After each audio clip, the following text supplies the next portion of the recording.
क्या बात कर रही हो वरना अभी? और नहीं तो क्या। अरे कुमार भाई का चरित्र तो मेरे मार्बल किचन काउंटर टॉप के काउंटर जितना साफ है। अरे देवता आदमी है वो, देवता। हर्षद, वो कुमार देवता नहीं, बच्चों को रुलाने वाला दैत्य है, दैत्य। ये अपने रिश्तेदारों की बात क्यों कर रहा है बे?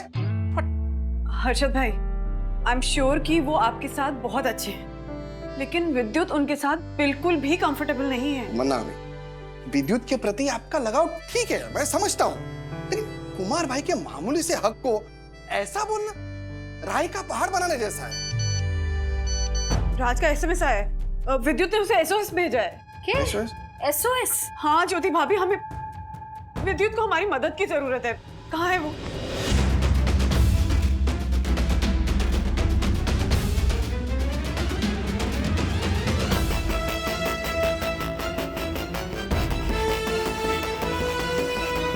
वंदना भाभी, बात को समझिए। नहीं ज्योति भाभी, विद्युत जरूर किसी बड़ी मुसीबत में, आप देखिएगा। देखना, अब होगा उस कुमार का पर्दाफाश।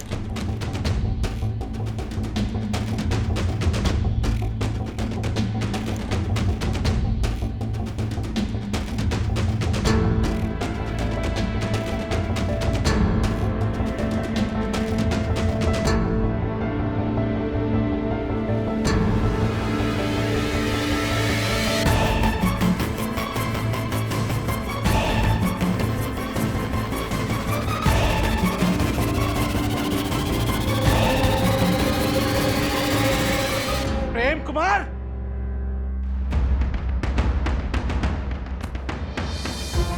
ऐसी भोली सूरत और ऐसी बेकार हरकत। अरे हर्षद, कौन है ये? क्या हो रहा है? क्या कर रहे थे आप? हाँ, कर क्या रहे थे आप इसके साथ? अरे बच्चों को अच्छा लगता है इसलिए। देखा देखा वन्ना भाभी, ये हमारे विद्युत को बहला फुसलाकर अपनी घटिया हरकत कर रहा था। ये बच्चों को चॉकलेट देना गिरी हुई घटिया हरकत बोली जाती है। कौन सी चॉकलेट? हाँ, है कहाँ आपकी चॉकलेट? एक मिनट, शांत हो जाइए, चिल्लाइए मत।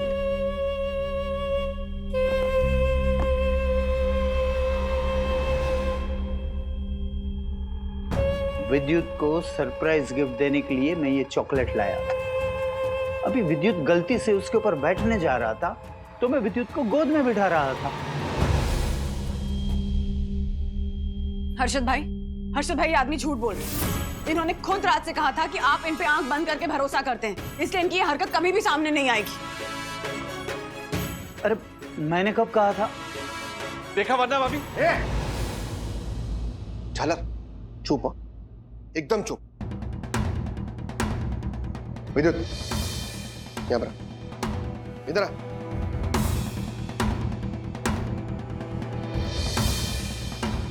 तू बता, क्या सच है, बता।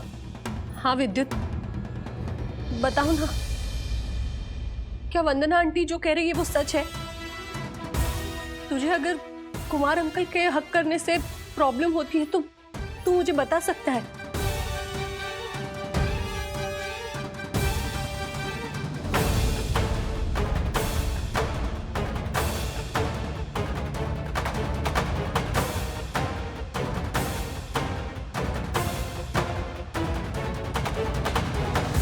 नहीं मम्मी, मुझे कुमार अंकल के हक से कोई प्रॉब्लम नहीं है।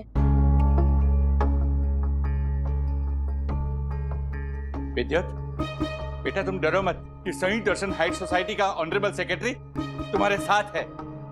ए जोशीपुरे, तुझे चुप रहने को बोला ना, समझ में नहीं आता है? वरना अभी आप 12 ये मुझे आपसे कुछ बात करनी है।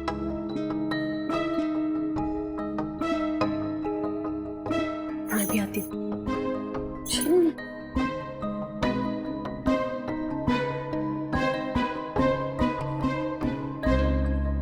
ये वरना राजेश भाई कुमार भाई पे इल्जाम लगा रहे? नहीं, इल्जाम नहीं लगा रहे हर्षद भाई।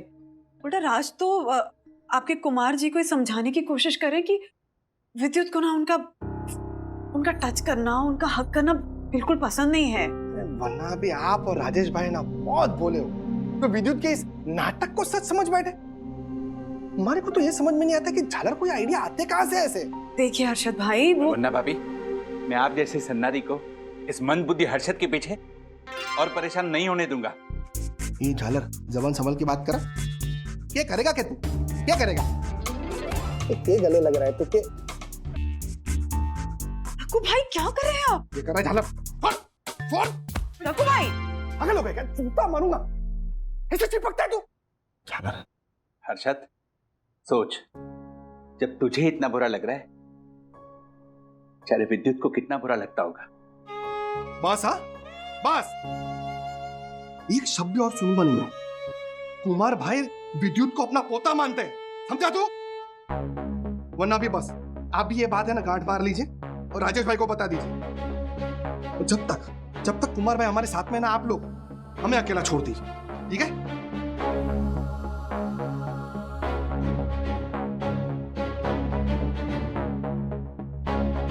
हमारे को कुमार भाई के बर्थडे की तैयारी करनी है। चल अच्छा, क्या करेंगे रघु भाई? अरे तुम्हें वड़ा पाव की पार्टी करनी थी तो वड़ा पाव के स्टॉल पर जाते ना, या मेरी केबिन में करते। कियारा मैडम की केबिन में करने की क्या जरूरत थी? सर वो कियारा मैम की कैबिन में जो डेस्कटॉप है ना, क्या क्लैरिटी है सर। एकदम छुपा, एकदम छुपा। मैं ऑलरेडी बहुत टेंशन में हूँ। I know sir, I know, लेकिन मुझे पता नहीं था कि अचानक कियारा मैम आ जाएंगी और मुझे उनकी डेस्क पे नाचता हुआ पकड़ लेंगी। तुम डेस्क पे चढ़ के नाच रहे थे? उस सर ये चंदू, वो ये भी नाच रहा था? नहीं, वो शोला और शबनम फिल्म का ओए ओए ओए वो गाना है ना, उस पे डांस करने की चैलेंज दी थी। रुके मैं आपको दिखाता हूँ सर, और भी है। अरे बस करो अभी। ये कियारा मैम फायर करेंगी ना, तो ऐसे ओए ओए ओए ओए करते घर जाना पड़ेगा ये स्टेप करते हुए। Sorry sir, actually Kiara ma'am कल जल्दी चली गई थी और आप भी घर चले गए थे, तो हमें सिक्योर फील हुआ कि किसी को पता नहीं चलेगा, चुपचाप हमारी पार्टी हो जाएगी। पर कियारा मैम बिन बुलाए मेहमान की तरह टपक पड़ी और मुझे रंगे हाथों पकड़ लिया।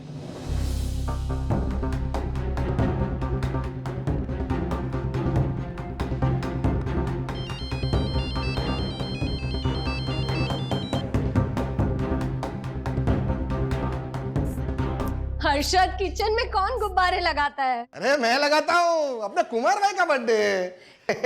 आपको इतना खुश मैंने कभी। अरे कुमार ज्योति, तुम मेरे लिए कुछ पकाने की तकलीफ मत ले, मैं कुछ बाहर से ऑनलाइन ऑर्डर कर देता हूँ। अरे कुमार भाई, आपके लिए कुछ भी करने में मुझे कोई तकलीफ नहीं होती। वैसे मैं चौका लगा रही हूँ तो आप बाहर जाकर बैठ जाइए, वरना आप प्रेम कुमार से खासी कुमार बन जाएंगे। वैसे एक बात है ज्योति, तूने फ्लैट बहुत अच्छा सजा है, क्या बात है? अरे ये घर तो कुछ भी नहीं है। आपने वो 6 बेडरूम हॉल किचन का बाजू की विंग का फ्लैट अभी पूरा देखा ही कहाँ है? आप एक काम कीजिए, मैं आपके लिए खाना बनाती हूँ ना, तब तक आप विद्युत को ले जाइए और वो घर पूरा देखिए। हाँ, चलिए कुमार भाई, मैं भी चलता हूँ। नहीं, रहने दे हर्षद, फिर कभी जाएंगे। अरे क्या हो गया? तबीयत तो ठीक है ना कुमार भाई? आखिर तुम भी लोगों की बातों में आ गए ना? अरे ये मतलब? तुमने भी उन लोगों की तरह मुझे वैसा ही समझ लिया है ना, इसलिए तो विद्युत को मेरे साथ अकेले भेजने में डर रहे हो। अरे कुमार भाई ऐसा मत बोलिए, देखिए आपने तो मारे को बड़ा किया है, आपसे कैसा डर है? हाँ। ए विद्युत, जा तो कुमार अंकल के साथ जा। हाँ। लेकिन पापा नाटक नहीं है, जरा भी नाटक नहीं। ये चाबी ले और अभी कभी जा। एक मिनट लाइए, समझा ना झालर को? हाँ हाँ। विद्युत ये ले, कितनी बार मना किया है पापा के साथ बहस मत किया कर। जा बेटा। कुमार भाई जाइए। जाइए। चलो बेटा, नए फ्लैट पे।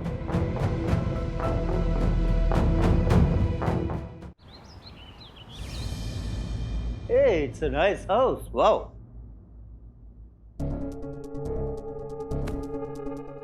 अपना सीक्रेट तूने क्यों सबको बताया बेटा? हाँ, मैंने मना किया था ना, उसके बावजूद भी कितनी सारी मैंने तुझे गिफ्ट दी, चॉकलेट लाया तेरे लिए, इसलिए ना चाहते हुए भी बेटा मुझे तो तुझे पनिश करना पड़ेगा ना। Sorry uncle, sorry, I am really sorry uncle, अब नहीं होगा, सॉरी। अच्छा बेटा, सॉरी अंकल। अंकल, आप अपनी ये चेहरा ना मेरे फ्रेंड से दूर रखिए। कौन है तू? और यहाँ कैसे आ गया? मैं यहाँ कैसे आया? स्पेयर की से। और मैं कौन? मैं विद्युत का ब्रो और उसका नेबर भी, अथर्व वागले। वागले? वैसे ब्रो तूने राजेश अंकल को बताया कि तू यहाँ पर आया है? डैडी को क्यों बताना है? इनकी 6 हक से तो मैं ही तुझे बचा लूंगा। वैसे ब्रो आज इनसे स्मेल नहीं आ रही है। तुझे क्या लगता है मुझसे स्मेल आती है इसलिए मुझसे ये दूर रहता है? हाँ? तुझे पता है ये मुझसे क्यों डरता है? नहीं। क्योंकि इसको पता है अगर उसने मेरी बात नहीं मानी तो इसके डैडी को तो मैं रोड पे ला सकता हूँ। इसका डैडी हर्षद बहुत बड़ा शेयर ब्रोकर है, लेकिन तेरे मिडिल क्लास डैडी राजेश को तो कीड़े की तरह चुटकी में मसल सकता हूं मैं। इसलिए अब तुम दोनों को जो मैं बोलता हूं ना वही करना पड़ेगा। अच्छा झालर बच्चों को छोड़ तू। हर्षद भाई एक मिनट हर्षद नहीं छोड़ो राजेश भाई छोड़ मार और मार ज्योति से। ज्योति भाभी भाई शांत रहिए प्लीज। कुमार भाई, मैं भाई कहती हूँ इन्हें। तुम लोग यहाँ कैसे आ गए? हम कीड़े हैं ना, और कीड़े कमाल के होते हैं, वो तो कहीं से भी निकल आते हैं। फिलहाल ज्योति भाभी के 6 बेडरूम हॉल किचन के सर्वेंट डोर से ये कीड़े निकल आए। कुमार भाई, शर्म भी ना आपको देखकर शर्मिंदा हो जाए। मेरे मार्बल किचन काउंटर टॉप के डस्टबिन से भी गंदे इंसान निकले आप। शर्म आनी चाहिए आपको जीजाजी, शर्म आनी चाहिए। सारी गलती मारी थी जो मैंने राजेश भाई और वन्ना अभी की बात नहीं मानी, और मेरी भी। लेकिन मैंने मान ली थी अरशद।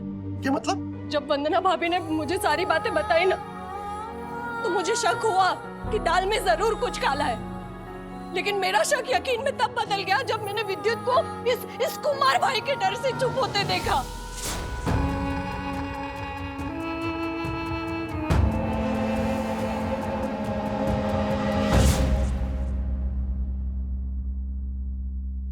शायद मैं कम पढ़ी लिखी हूँ, लेकिन माँ हूं ना, अपने बेटे को पढ़ सकती हूँ मैं।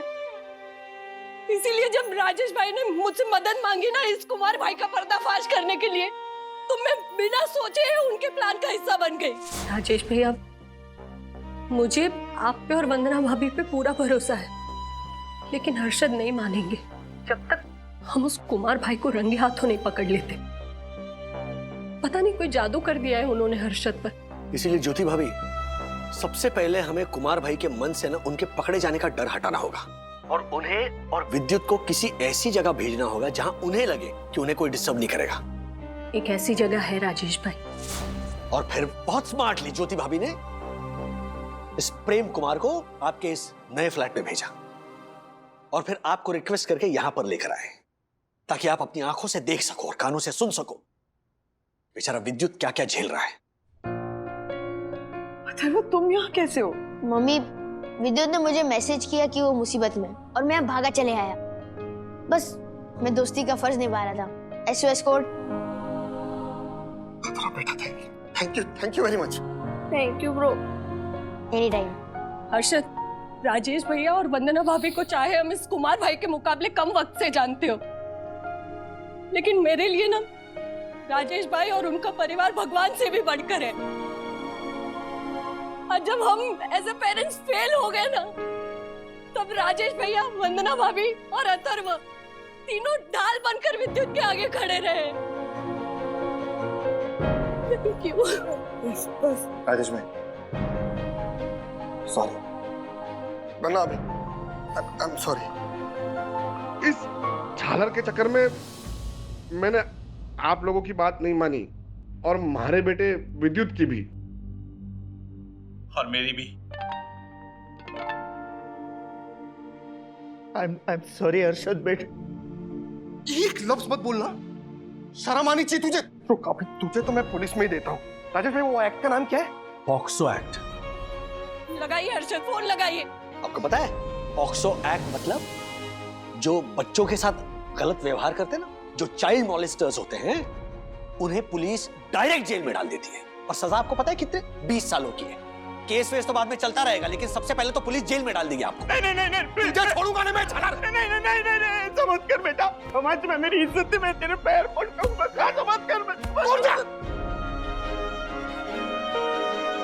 अभी क्या भी तेरा सामान बांध और निकल जा। आइंदा है ना ये गंदी शक्ल मुझे कभी दिखाना मत, समझा ना? निकल वरना धक्के मार के बाहर निकाल दूंगा तुझे। निकल।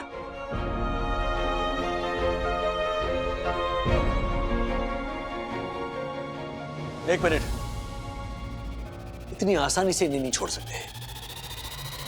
इन्हें सबक तो सिखाना ही पड़ेगा, क्योंकि इनका क्या भरोसा है ये कल को किसी दूसरे बच्चे के साथ ऐसा ही सुलूक करेंगे। बेहतर यही होगा दक्कू, इन्हें मेरे थेरेपिस्ट प्रेम चड्ढा के पास लेकर जाइए। और अगर इन्होंने काउंसलिंग नहीं ली तो पुलिस में देने के साथ साथ हर्षद भाई इन्हें सोशल मीडिया पर भी एक्सपोज कर दीजिए। और ऐसे लोगों के पोस्ट ना इजीली वायरल होते हैं। आज आपका 60वां जन्मदिन है। कोशिश कीजिए आपके अंदर के इस दानव को मारकर एक नए और बेहतर इंसान को जन्म दें। और आपके जैसे और भी घिनौने लोग हैं इस समाज में, उनके लिए भी एक एग्जाम्पल सेट कीजिए कि वो भी अपने आप को बदल सकते हैं। Gate out. साठे बुद्धि नाठे। ओ हेलो, फॉलो मी।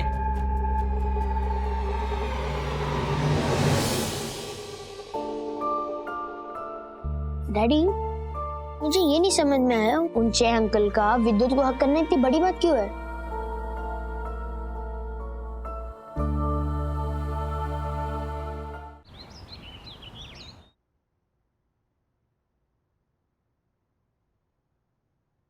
ओके। बच्चों, तुम्हें पता है डैडी का ये जो गोपी बंदर है ना, ये बहुत समझदार है, क्योंकि इसको सेफ टच और अनसेफ टच के बीच का अंतर पता है। क्या मतलब? मतलब ये फॉर एग्जाम्पल, मैंने अगर इस गोपी बंदर को यहां ऐसे छुआ, या फिर उसके पीठ को छुआ, या फिर हाथों को छुआ, या फिर उसके पैर को छुआ, तो तुम लोगों को कुछ अजीब लगता है? इन द सेंस कुछ गलत कर रहा हूं ऐसे लगता है? नहीं। एग्जैक्टली उस तरह गोपी बंदर को भी नहीं लगता, क्योंकि गोपी बंदर को लगता है वो गुड टच है, वो सेफ टच है। फॉर एग्जाम्पल, आपके शरीर पर भी अगर किसी ने आपको यहां छुआ, या फिर आपकी पीठ थपथपाई, या फिर आपके पैरों को छुआ, आपके बाजुओं को छुआ, तो नॉर्मल टच है, सेफ टच है, गुड टच है। लेकिन आपके बॉडी पे कई जगह ऐसे होती हैं, कई पार्ट्स ऐसे होते हैं जहां पर आपको टच करना अच्छा नहीं लगता है, आपको अनसेफ फील होता है। जैसे कि अगर मैंने इस गोपी बंदर को यहां छुआ, ये देखिए, ओ राजेश भाई, बंद करो ना इसे। ये वो अनसेफ टच है, ये वो रेड सिग्नल वाला टच है। वैसे ही तुम्हारी जो छाती है, या तुम्हारे इनर थाइज है, या फिर तुम्हारी जो बैक साइड है, वहां पर अगर तुम्हें कोई टच करे तो that is the red danger button. कोई भी किसी भी हालत में तुम्हें वहां टच नहीं कर सकता। और कोई अगर फिर भी करे तो जैसे गोपी बंदर अभी चिल्लाए ना, तुम लोगों को भी वैसे जोर से चिल्लाना है। हाँ, जोर से चिल्लाना है, ताकि वो इंसान तुम लोगों को छोड़ दे, तुमसे दूर हट जाए। हाँ? किसी के भी टच करने पर आंटी?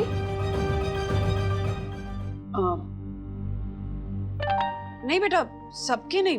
मतलब मान लो तुम कभी बीमार हो, या तुम्हें कोई इन्फेक्शन हुआ है, कोई एलर्जी हुई है ना, तो तुम्हारे पेरेंट्स या डॉक्टर्स तुम्हें टच कर सकते हैं। लेकिन हाँ, डॉक्टर्स भी सिर्फ पेरेंट्स की मौजूदगी में टच कर सकते हैं। ओके? उसके अलावा कोई भी नहीं, चाहे वो कितने भी करीबी रिश्तेदार हों, तुम्हारे बेस्ट फ्रेंड्स हों, तुम्हारे अंकल आंटी हों, कोई भी नहीं। चाहे वो तुम्हें कितने भी एक्सपेंसिव गिफ्ट दें, या गेम गेम के बहाने तुम्हें टच करने की कोशिश करें या तुम्हें चॉकलेट्स दें, कुछ भी कहें, तुम्हें उन्हें टच नहीं करने देना। और किसी बड़े की इज्जत इसीलिए मत करो क्योंकि वो तुमसे उम्र में बड़ा है। अगर कोई भी हो, बड़ा हो छोटा हो, अगर तुम्हें गलत जगह टच कर रहा है तो तुम जो मन में आए करो।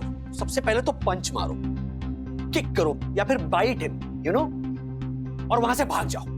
Just run away bro. हाँ, और भाग के ना सीधा अपने टीचर्स को, अपने ग्रैंड पेरेंट्स को बताओ, या फिर सबसे अच्छा, सबसे इंपॉर्टेंट ऑप्शन, अपने पेरेंट्स को बताओ। हाँ, अगर थारा माँ बाप भी तेरी बात ना सुने ना तो उसे भी लगा दो, क्योंकि वो लोग थारे माँ बाप कहने के लायक नहीं है। चला विद्युत, हम दोनों की तरफ से सॉरी कि हमने तुम्हारी बात पर ध्यान नहीं दिया।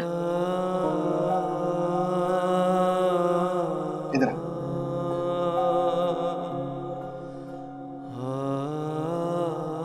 देख विद्युत बेटा, लाइफ में ना मैं बड़ा स्ट्रोक बुकर रहूं या ना रहूं, लेकिन एक रिस्पॉन्सिबल बाप बनकर जरूर रहूंगा। तू टेंशन मत ले, मैं हूं ना, थारा पर्सनल बॉडीगार्ड बनूंगा मैं आज से। अगर किसी ने भी थारे बारे में ऐसा कुछ सोचा ना तो स्टॉक मार्केट की कसम नोच लूंगा मैं उसे। हाँ, चलो चलो।